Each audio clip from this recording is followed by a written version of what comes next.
उस रात मुंबई की बारिश में जब राहुल ने मेरी आंखों में देखा और वो शब्द कहे, मेरा दिल एक पल के लिए धड़कना भूल गया। भले ही हमारा ये रिश्ता वर्जित है माँ, मैं इसे स्वीकार करता हूँ। माँ, मैं उसकी सौतेली माँ थी, या शायद उससे भी बढ़कर एक दोस्त, एक मार्गदर्शक। मैंने खुद को हमेशा इस जटिलता से दूर रखा था, पर उस एक वाक्य ने मेरी दुनिया पलट दी। मेरी जिंदगी हमेशा के लिए बदल गई। नमस्कार दोस्तों, मैं हूं दीपिका और आपका स्वागत है आपके अपने चैनल दीपिका स्टोरी पर। आज मैं आपके लिए एक ऐसी कहानी लेकर आई हूं जो रिश्तों की गहरी परतों को खोलती है, प्यार की अनकही सच्चाइयों को सामने लाती है और आपको सोचने पर मजबूर कर देगी। इस कहानी के हर शब्द को महसूस करने के लिए अपने हेडफोन्स लगा लें और अगर आपने अभी तक हमारे चैनल को सब्सक्राइब नहीं किया है तो अभी कर लें। मेरी कहानी शुरू होती है दिल्ली की एक शांत शाम से, जब मैंने अमित से शादी की थी। मैं प्रिया, एक साधारण लड़की, एक स्कूल टीचर जिसकी दुनिया किताबों और बच्चों के इर्द गिर्द घूमती थी। अमित मुझसे करीब 15 साल बड़े थे, एक सफल व्यवसायी जिनकी पहली पत्नी का देहांत हो चुका था। उनके बेटे राहुल उस वक्त इंजीनियरिंग की पढ़ाई के लिए बैंगलोर में था। अमित और मेरा रिश्ता मेरी कल्पना से भी परे था। उन्होंने मुझे वो सम्मान, वो प्यार और वो सुरक्षा दी थी जिसकी मुझे कभी उम्मीद नहीं थी। मेरे माता पिता के निधन के बाद मैं अकेली पड़ गई थी और अमित मेरे लिए एक सहारा बनकर आए थे। लोग कहते थे कि मैंने पैसे के लिए शादी की है, पर मेरा दिल जानता था कि ये सिर्फ और सिर्फ अमित के नेक दिल और उनकी गहरी समझ के कारण था। वो एक ऐसे व्यक्ति थे जिन्होंने मेरे अकेलेपन को समझा और मुझे एक परिवार दिया। मेरी शादी के कुछ महीनों बाद राहुल पहली बार मुझसे मिलने आया। वो एक लंबा, शांत और बेहद आकर्षक युवक था। उसकी आंखें गहरी थीं, जिनमें एक अजीब सी चमक और कुछ अनकही बातें छिपी रहती थीं। मैंने उसे अपने बेटे की तरह अपनाने की पूरी कोशिश की, पर उसके चेहरे पर हमेशा एक हल्की सी दूरी बनी रहती थी। वो मुझसे सीधे तौर पर कभी बात नहीं करता था और जब करता भी था तो सिर्फ जरूरी बातें। मैं जानती थी कि उसके लिए ये सब आसान नहीं था। अपनी माँ के जाने के बाद पिता का दूसरी शादी करना, और वो भी एक ऐसी लड़की से जो उससे उम्र में ज्यादा बड़ी नहीं थी, उसके लिए एक चुनौती थी। मैं अक्सर उससे कहती, राहुल, तुम मुझे प्रिया बुला सकते हो, मैं तुम्हारी दोस्त बनना चाहती हूँ। पर वो हमेशा प्रिया मैम या आप कहकर ही संबोधित करता। मैंने हिम्मत नहीं हारी। मैं उसके लिए खाना बनाती, उसकी पसंद की किताबें लाइब्रेरी से लाती और कभी कभी उसके कमरे के दरवाजे पर दस्तक देकर पूछती, सब ठीक है ना राहुल? उसकी चुप्पी और उसकी दूरी मेरे दिल को थोड़ा चुभती थी, पर मैंने इसे उसकी उम्र का तकाजा समझकर स्वीकार कर लिया था। साल बीतते गए, अमित और मेरा रिश्ता गहरा होता गया।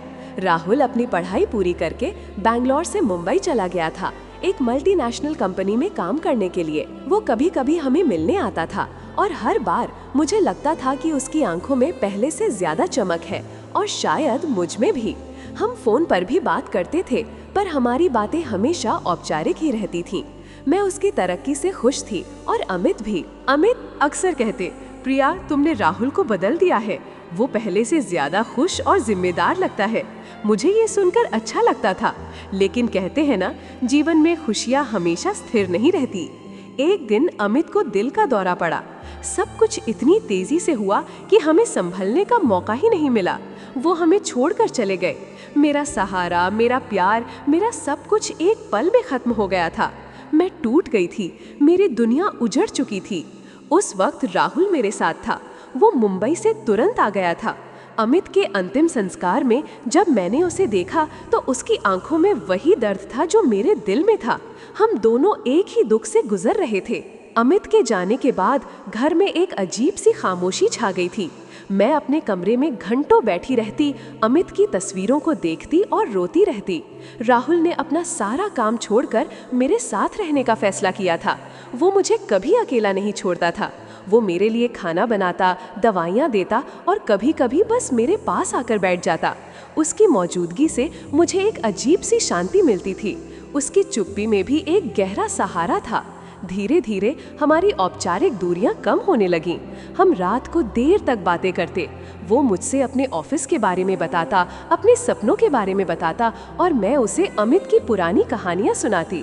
हमने अमित की यादों को साझा करना शुरू कर दिया था और इस साझा दुख ने हमें एक दूसरे के करीब ला दिया था।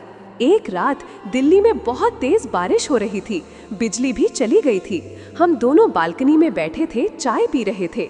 मोमबत्ती की हल्की रोशनी में राहुल का चेहरा मुझे पहले से कहीं ज्यादा शांत और गंभीर लग रहा था। उसने मुझसे पूछा, प्रिया मैम, आपको अकेले डर नहीं लगता? मैंने मुस्कुराने की कोशिश की। डर तो लगता है राहुल, इस दुनिया में अकेले रहने का डर, अमित के बिना जीने का डर। उसने मेरा हाथ थाम लिया। उसका स्पर्श गर्म था और मेरे पूरे शरीर में एक अजीब सी सिहरन दौड़ गई। मैंने अपना हाथ खींचना चाहा, पर उसने कस कर पकड़ लिया। आप अकेली नहीं हैं, उसने धीमे से कहा, मैं आपके साथ हूँ। उस पल मुझे लगा कि मैं अपने ही बेटे के स्पर्श से विचलित हो रही हूँ। ये कैसा एहसास था? मैंने खुद को झकझोर कर कहा, प्रिया, ये सिर्फ एक बेटे का अपनी माँ के प्रति स्नेह है और कुछ नहीं। पर मेरे दिल का एक कोना इस बात को मानने से इनकार कर रहा था। जैसे जैसे दिन बीतते गए, राहुल और मेरी नजदीकियां बढ़ती गई। हम साथ में फिल्में देखते, किताबें पढ़ते और कभी कभी देर रात तक किचन में नए नए पकवान बनाते। उसने मुझे हंसाना सिखाया, मुझे जिंदगी को फिर से जीना सिखाया। मैं उसके साथ सहज महसूस करती थी, इतनी सहज कि कभी कभी भूल जाती थी कि वो मेरा सौतेला बेटा है। उसकी आंखों में मेरे लिए एक अलग ही तरह की चमक थी, जिसे मैं पहचानती थी पर स्वीकार करने से डरती थी। वो मुझे हर छोटी बात पर खुश करने की कोशिश करता। मेरे बाल अगर खुले होते तो उन्हें सेट करता, मेरी साड़ी का पल्लू ठीक करता। ये छोटी छोटी बातें मेरे दिल में एक तूफान पैदा कर रही थी। एक दिन हम कोलकाता घूमने गए थे। ये अमित का पसंदीदा शहर था। हम हुगली नदी के किनारे बैठे थे, सूर्यास्त देख रहे थे। राहुल ने अपने फोन में कुछ तस्वीरें खींची और फिर अचानक उसने मेरा हाथ पकड़ा। प्रिया मैम, उसने कहा, आप बहुत खूबसूरत हैं। मैं हैरान रह गई। मैंने कभी नहीं सोचा था कि वो मुझसे ऐसा कुछ कहेगा। मेरे गाल लाल हो गए। राहुल, तुम क्या कह रहे हो? मैंने घबराकर पूछा। जो मैं महसूस करता हूँ, उसने मेरी आंखों में देखते हुए कहा। मैं जानता हूँ ये अजीब है, पर मैं आपको पसंद करता हूँ। मेरा दिल तेजी से धड़कने लगा। मैंने अपना हाथ छुड़ाया और उठ खड़ी हुई। राहुल, तुम भूल रहे हो कि तुम कौन हो और मैं कौन हूँ। मैं तुम्हारी सौतेली माँ हूँ। ये गलत है। वो भी उठ खड़ा हुआ। गलत क्या है प्रिया मैम? क्या किसी को पसंद करना गलत है? क्या एक दूसरे का सहारा बनना गलत है?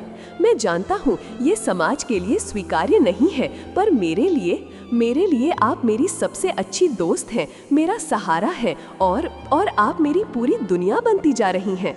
उसकी आवाज में दर्द था और उसकी आंखों में एक अजीब सी बेताबी। मैंने उससे दूर रहने की कोशिश की, पर वो मेरे करीब आ गया। कृपया मुझे मत छोड़ो, उसने धीमे से कहा।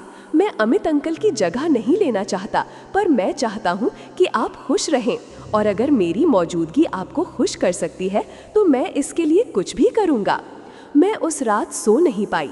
राहुल के शब्द मेरे कानों में गूंज रहे थे। मैं जानती थी कि उसके दिल में मेरे लिए सिर्फ सम्मान नहीं है, बल्कि कुछ और भी है। और ईमानदारी से कहूँ तो मेरे दिल में भी उसके लिए सिर्फ एक बेटे का प्यार नहीं था। अमित के जाने के बाद राहुल ने मेरी खाली जिंदगी को फिर से रंगों से भर दिया था। उसकी कंपनी में मुझे एक अजीब सी खुशी मिलती थी। उसकी बातों में मुझे अमित की कमी महसूस नहीं होती थी। ये एक वर्जित एहसास था, एक ऐसा रिश्ता जिसे समाज कभी स्वीकार नहीं करता। पर मेरा दिल उस ओर खिंचता चला जा रहा था। मैं डरी हुई थी समाज से, अपने आप से और सबसे ज्यादा अमित की यादों से। क्या मैं अमित के साथ बेवफाई कर रही थी? क्या ये सही था? मैंने अगले कुछ हफ्तों तक राहुल से दूरी बनाए रखने की कोशिश की। मैंने उसे बताया कि मैं कुछ दिनों के लिए अपनी एक सहेली के घर बैंगलोर जा रही हूँ। मुझे लगा कि ये दूरी शायद हमें सोचने का मौका देगी। बैंगलोर में मैंने अपने एक पुराने दोस्त समीर से बात की। समीर एक मनोवैज्ञानिक थे। मैंने उसे अपनी परेशानी बताई, बिना नामों का जिक्र किए, बस एक काल्पनिक कहानी की तरह। समीर ने मेरी बात ध्यान से सुनी और कहा, प्रिया, प्यार का कोई नियम नहीं होता। ये कभी भी किसी से भी हो सकता है। समाज के नियम अक्सर हमारे दिल के नियमों से टकराते हैं। महत्वपूर्ण ये है कि आप क्या महसूस करती हैं और क्या ये भावना सच्ची है। उसकी बातें मेरे मन में और भी उथल पुथल मचा गई। बैंगलोर में रहते हुए भी मेरा मन राहुल के पास ही था। मैं उसे मिस करती थी, उसकी आवाज़ सुनने के लिए तरसती थी। उसकी छोटी छोटी हरकतें, उसका मेरा ख्याल रखना, सब कुछ मुझे याद आता था। एक शाम मेरा फ़ोन बजा, वो राहुल था। प्रिया मैम, आप कब वापस आ रही हैं? घर खाली खाली लगता है आपके बिना। उसकी आवाज़ में एक अजीब सी उदासी थी। मैंने उससे कहा कि मैं जल्द ही आ जाऊंगी। उस दिन मैंने फैसला किया कि मैं भाग नहीं सकती, मुझे इस सच्चाई का सामना करना होगा। जब मैं दिल्ली वापस लौटी तो राहुल मुझे एयरपोर्ट पर लेने आया था। उसकी आंखों में वही चमक थी, वही इंतज़ार। घर आकर उसने मेरे लिए चाय बनाई और हम सोफे पर बैठ गए। प्रिया मैम, उसने कहा, मैंने बहुत सोचा। मैं जानता हूँ कि ये मुश्किल है, पर मैं आपसे प्यार करता हूँ। मैं आपके साथ रहना चाहता हूँ। भले ही हमारा ये रिश्ता वर्जित है, मैं इसे स्वीकार करता हूँ। उसके शब्दों ने मेरे दिल में एक अजीब सी शांति भर दी। अब कोई इनकार नहीं था, कोई भ्रम नहीं था। जो मैं महसूस कर रही थी वही वो भी महसूस कर रहा था। राहुल, मैंने धीमे से कहा, तुम जानते हो कि ये कितना मुश्किल होगा। समाज, रिश्तेदार, वे हमें कभी स्वीकार नहीं करेंगे। मुझे परवाह नहीं, उसने मेरा हाथ थामते हुए कहा, मुझे सिर्फ आपकी परवाह है।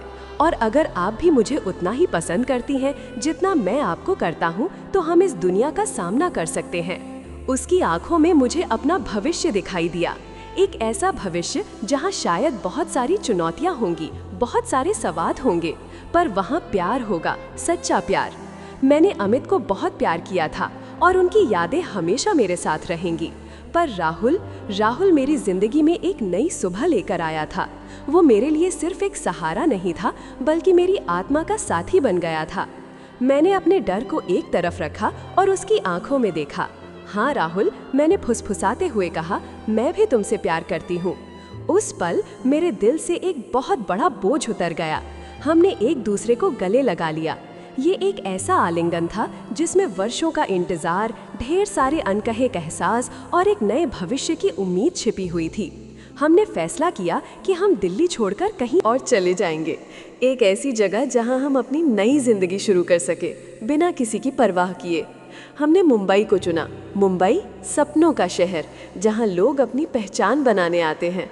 हमने वहां एक छोटा सा घर किराए पर लिया। राहुल ने अपनी नौकरी बदल ली और मैं एक ऑनलाइन कंटेंट राइटर के तौर पर काम करने लगी। शुरुआत में सब कुछ मुश्किल था। हमारे कुछ पुराने दोस्तों और रिश्तेदारों को जब हमारे रिश्ते की भनक लगी तो उन्होंने हमें छोड़ दिया। लोगों ने बातें बनाई, हमें गलत ठहराया, कुछ ने तो मुझे चरित्रहीन तक कह दिया। मैंने कई रातों तक रोया, पर राहुल हमेशा मेरे साथ खड़ा रहा। हमें किसी को सफाई देने की जरूरत नहीं है प्रिया, वो कहता, हमारी खुशी सबसे महत्वपूर्ण है। उसकी हिम्मत और उसका प्यार मुझे हर चुनौती का सामना करने की ताकत देता था। हमारा रिश्ता धीरे धीरे मजबूत होता गया। हमने एक दूसरे को समझा, एक दूसरे का सहारा बने। राहुल ने मुझे फिर से जीना सिखाया। उसने मुझे बताया कि प्यार की कोई उम्र नहीं होती, कोई सीमा नहीं होती, कोई नाम नहीं होता। प्यार बस प्यार होता है। हमने छोटी छोटी खुशियों में जीना सीख लिया। मुंबई के मरीन ड्राइव पर हाथ में हाथ डाले घूमना, रात को छत पर बैठकर तारों को देखना, एक दूसरे के लिए खाना बनाना, ये सब हमारी दुनिया बन गए थे। 1 साल बाद हमने शादी करने का फैसला किया। ये कोई भव्य समारोह नहीं था, बस कोर्ट मैरिज, सिर्फ हम दोनों और कुछ करीबी दोस्त जो हमारे रिश्ते को समझते और स्वीकार करते थे। जब मैं शादी के जोड़े में उसके सामने खड़ी थी तो मेरी आंखों में खुशी के आंसू थे। राहुल ने मेरा हाथ थामा और कहा, आज से तुम मेरी हो प्रिया, हमेशा के लिए। मैंने मुस्कुराते हुए कहा, और तुम मेरे हो राहुल, हमेशा के लिए। हमारी जिंदगी अब खुशहाल है। समाज के कुछ लोग आज भी हमारे रिश्ते को नहीं समझते, पर हमें अब फर्क नहीं पड़ता। हमने अपनी दुनिया बना ली है। राहुल आज भी मुझे कभी कभी प्रिया मैम बुलाता है और मैं उसे छेड़ते हुए कहती हूँ, राहुल अब तुम मुझे प्रिया बुला सकते हो। वो हंसता है और मुझे गले लगा लेता है। मुझे अपनी जिंदगी में अमित के प्यार का भी एहसास है और राहुल के प्यार का भी। दोनों अलग थे, पर दोनों ने मुझे पूरा किया। मेरी जिंदगी हमेशा के लिए बदल गई थी और मैं इस बदलाव को खुशी खुशी स्वीकार करती हूँ। ये एक ऐसा रिश्ता है जिसे शायद दुनिया वर्जित रहेगी, पर हमारे लिए ये सिर्फ और सिर्फ प्यार है, एक ऐसा प्यार जिसने मुझे फिर से जीना सिखाया है। तो कैसी लगी आपको हमारी आज की कहानी, हमें कमेंट करके जरूर बताएं। अगर आपको ये कहानी पसंद आई हो तो इसे लाइक करें, अपने दोस्तों और परिवार के साथ शेयर करें और हाँ, दीपिका स्टोरी को सब्सक्राइब करना बिल्कुल ना भूलें, ताकि आप ऐसी और भी मार्मिक कहानियाँ सुन सकें। मिलते हैं अगली कहानी में, तब तक अपना ख्याल रखें।